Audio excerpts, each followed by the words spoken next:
7QC tools के इस session में आप सभी को स्वागत है। मैं हूं जगदीश प्रसाद और आप देख रहे हैं आपका अपना चैनल क्वालिटी परफेक्ट इंडिया। दोस्तों, आज का जो हमारा सेशन है वह है 7QC टूल्स। 7QC टूल्स क्या होता है? 7QC टूल्स एक टेक्निक है जिसमें हम किसी इंडस्ट्री में क्वालिटी प्रॉब्लम आती है तो उसको रिजॉल्व करने के लिए हम यूज करते हैं। 7QC टूल्स क्या क्या होता है? देखिए, 7QC टूल्स की अगर हम बात करें, 7 7QC टूल्स होते हैं। Check sheet, cause and effect diagram, stratification, Pareto diagram, histogram, scatter diagram और कंट्रोल चार्ट। ये 7 टेक्निक को 7QC टूल्स कहते हैं। दोस्तों, इसके पहले हमने check sheet, cause and effect diagram और स्ट्रेटिफिकेशन पे ऑलरेडी वीडियो हमने बनाया है और आशा करता हूं कि आप सभी लोग उस यदि अभी तक आपने नहीं देखा है तो इसका लिंक आपको आई बटन में दिख रहा होगा या फिर डिस्क्रिप्शन बॉक्स में हमने लिंक दे रखा है, उससे भी। आज के सेशन में हम बात करेंगे कि परेटो डायग्राम होता क्या है, परेटो डायग्राम को हम किस तरह से इसको हम ड्रॉ करेंगे और लास्ट में एक एग्जाम्पल, न्यूमेरिकल एग्जाम्पल लेंगे और ड्रॉ करके प्रैक्टिकली आपको दिखाने की मैं कोशिश करूंगा कि परेटो डायग्राम किस तरह से बनाया जाता है। तो दोस्तों, आइए अब हम बात करते हैं कि परेटो चार्ट किसे कहते हैं। सबसे पहले हम एक डिफिनेशन देख लेते हैं कि परेटो चार्ट का डिफिनेशन क्या होता है।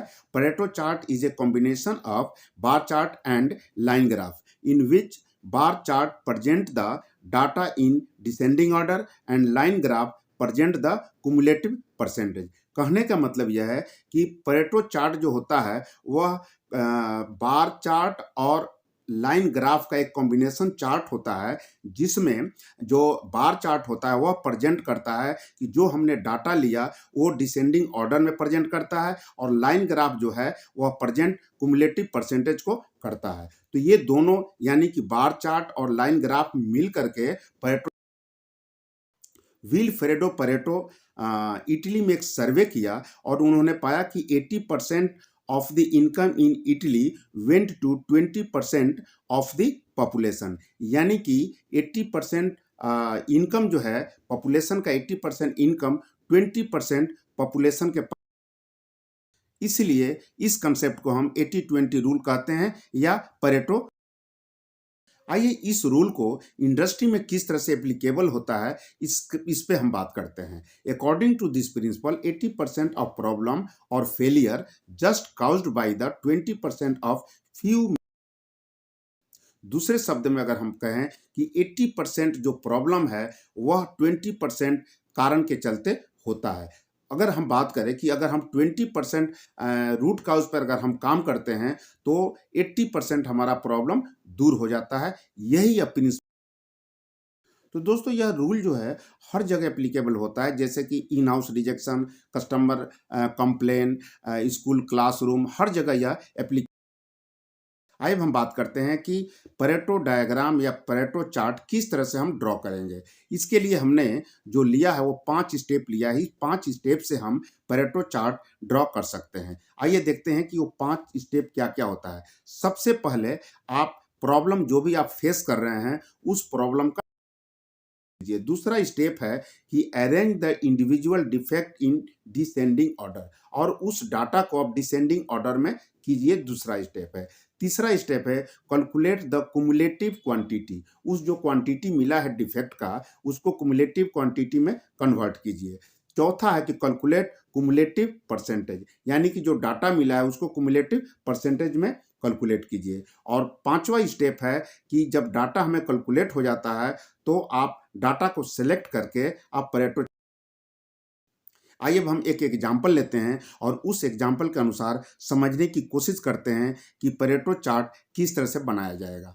जैसा कि हमने बताया कि पहला स्टेप है डाटा कलेक्ट करना, यानी कि जो भी आप अपने कंपनी के अंदर डिफेक्ट फेस कर रहे हैं, प्रॉब्लम फेस कर रहे हैं, उसका मैंने यहाँ पे डाटा डिफेक्ट ए, डिफेक्ट बी, डिफेक्ट सी, डिफेक्ट डी, डिफेक्ट ई, एफ, जी, एच करके हमने जनरल भाषा में एक डाटा लिया है और आप अपने अनुसार जो भी प्रॉब्लम आप फेस कर रहे हैं उसका डाटा लीजिए। हमने यहाँ पर देखिए हमने लिया है कि ए जो है डिफेक्ट ए 55 नंबर है, डिफेक्ट बी 8 नंबर है, डिफेक्ट सी 11 नंबर यानी 11 नंबर है और डिफेक्ट डी 3 नंबर है और ई 4 है, एफ 1 है और जी 14 है और एच जो है 2 है। यह प्रॉब्लम है, टाइप ऑफ प्रॉब्लम, और दूसरे साइड में ये क्वांटिटी है। तो इस तरह से आप पहला स्टेप लीजिए कि प्रॉब्लम का जो सेकेंड स्टेप है इसको हम डिसेंडिंग ऑर्डर में सजाते हैं इसके डाटा को। यहाँ पर देखिए सबसे ज़्यादा जो वैल्यू है वह ये है जो 55 नंबर है, उसके बाद जी है 14 नंबर, सी है 11 नंबर 11 नंबर, बी है 8 नंबर, ई है 4 नंबर, डी डिफेक्ट डी जो है 3 नंबर है, डिफेक्ट एच जो है 2 नंबर है और डिफेक्ट एफ जो है 1 नंबर है। इस तरह से आप इसको डिसेंडिंग ऑर्डर में सजा दीजिए। देखिए डिसेंडिंग ऑर्डर और असेंडिंग ऑर्डर आपने 10th या 12th क्लास में पढ़ा होगा। जो घटते हुए क्रम है उसको हम डिसेंडिंग ऑर्डर कहते हैं और असेंडिंग ऑर्डर का मतलब आरोही क्रम यानी बढ़ते हुए क्रम में। यहाँ पे आपको घटते हुए क्रम में सजाना है यानी डिसेंडिंग ऑर्डर में प्रॉब्लम के डाटा को सजाना है। यह आपका सेकेंड स्टेप कंप्लीट हो गया। तीसरा स्टेप जो है कैलकुलेट द कुमुलेटिव क्वांटिटी, यानी कि आप देखिए ए जी सी जो क्वांटिटी 55, 14 और 11 जो है उसको हम कुमुलेटिव क्वांटिटी में कन्वर्ट कर रहे हैं, कैलकुलेट कर रहे हैं। कुमुलेटिव क्वांटिटी क्या होता है? सबसे पहले जैसे जो यहाँ पर 55 है उसको एज इट इज लिखिए और दूसरा जो क्वांटिटी लिखना है तो 55 प्लस यहाँ देखिए और ये 14, ये दोनों को ऐड कीजिए 69 नंबर हुआ। 69 को फिर आप देखिए यहाँ पर 11 ऐड कीजिए और 80 नंबर हुआ।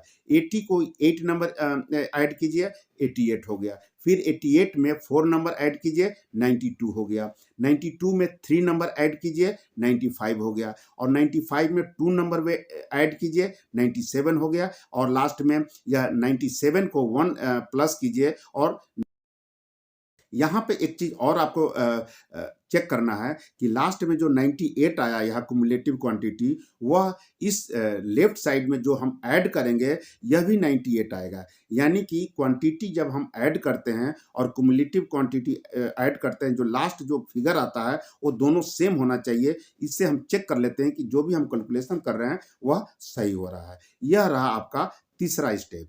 चौथा स्टेप जो है वह है कि आपको कैलकुलेट कुमुलेटिव परसेंटेज, यानी कि परसेंटेज को आप कन्वर्ट कर, जो हम कुमुलेटिव क्वांटिटी हमें मिला है उसको कुमुलेटिव परसेंटेज में कैलकुलेट करना है। देखिए यहाँ जो 55 है वह 98 का कितना परसेंटेज, यानी कि 55 को हम सिंपल सा परसेंटेज हम यहाँ पर निकालेंगे। देखिए यहाँ पर 55 डिवाइडेड बाई 98 मल्टीप्लाई बाई 100 से मल्टीप्लाई करते हैं तो परसेंटेज निकलता है। इस तरह से पहला ए का जो कुमुलेटिव परसेंटेज निकला है 56.12 आप कैलकुलेट कीजिए, इतना ही निकलेगा। और दूसरा जी का जो है कुमुलेटिव परसेंटेज निकला है 70.41 और तीसरा सी का जो है 81.63 और बी का जो है 89.79, इसी तरह से 93.88 और आपका डी का जो निकला है 96.94 और एच का निकला 98.98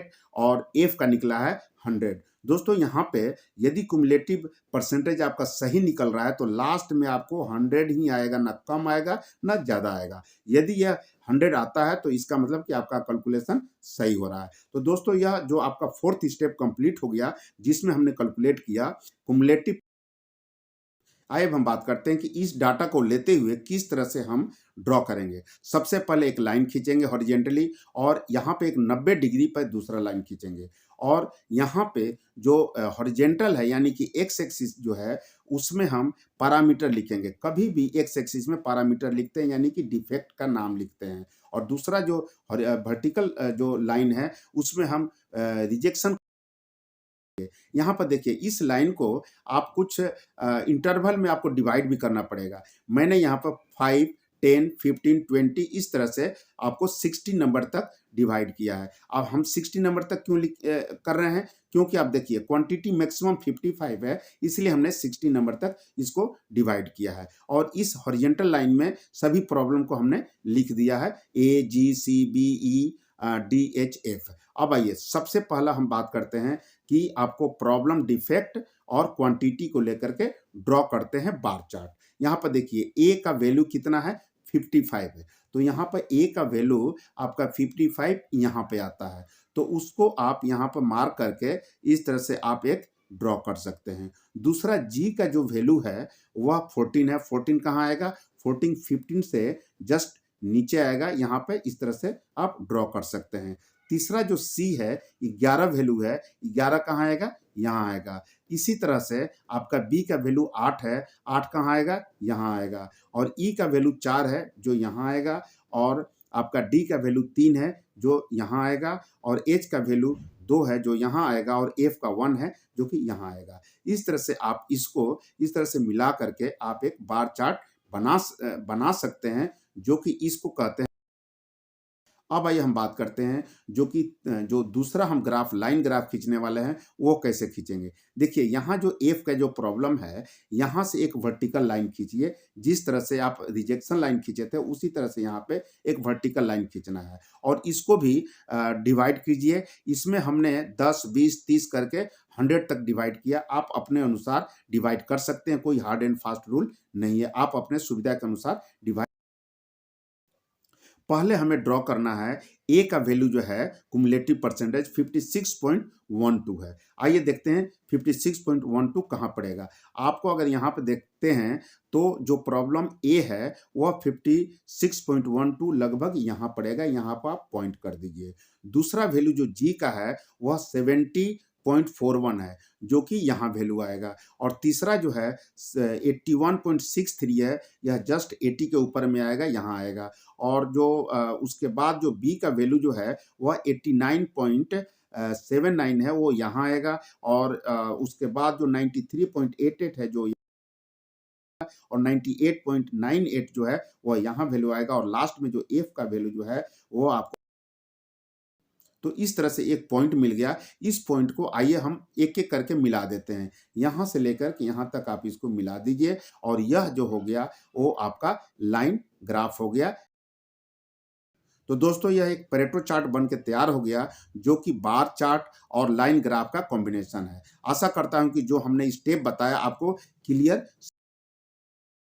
तो दोस्तों यह एक रहा परेटो चार्ट, जो कि किस तरह से हम प्रैक्टिकली ड्रॉ करेंगे। लेकिन इंडस्ट्री में वह एक्सेल सीट, यदि आपको एक्सेल सीट में ड्रॉ करना है तो हमने अलग से एक वीडियो बनाया है कि how to draw Pareto chart in Excel sheet. आपको इसका लिंक आपको आई बटन में दिख रहा होगा, या फिर हमने इसका डिस्क्रिप्शन बॉक्स में लिंक दे रखा है। आप इजीली देख करके उसको इजीली समझ सकते हैं कि एक्सेल सीट में किस तरह से ड्रॉ करते हैं। मैं एक मैसेज देना चाहता हूं कि जो यह वीडियो आप देख रहे हैं, इस चैनल का नाम है quality perfect India. Quality perfect India एक टेक्निकल चैनल है, और मैं इस पे बहुत ही डिटेल वीडियो बनाता हूं और आपको नॉलेज देने की कोशिश करता हूं। लेकिन कुछ व्यूअर्स के पास समय बहुत कम रहता है, वह चाहते हैं कि कम समय में ज़्यादा से ज़्यादा नॉलेज लें, तो उसके लिए हमने एक अलग से चैनल स्टार्ट किया है जिसका नाम है QPI शॉर्ट्स। जिस तरह से आपने क्वालिटी परफेक्ट इंडिया को सपोर्ट किया है, मैं आपसे रिक्वेस्ट करता हूं कि उस चैनल को सपोर्ट करेंगे और उस चैनल को सब्सक्राइब करके बहुत सारे दोस्तों में शेयर करेंगे, जिससे कि मैं मोटिवेट। तो दोस्तों यह वीडियो आपको कैसा लगा कमेंट बॉक्स में लिख कर जरूर बताएं। यदि यह वीडियो आपको पसंद आता है तो आप इसे लाइक करें, नए हैं तो सब्सक्राइब करके बेल आइकन जरूर दबाएं, और यदि वीडियो आपको पसंद आता है तो आप अपने दोस्तों के साथ भी शेयर करें। तो दोस्तों नेक्स्ट वीडियो तक आपसे फिर मिलते हैं। Thank you.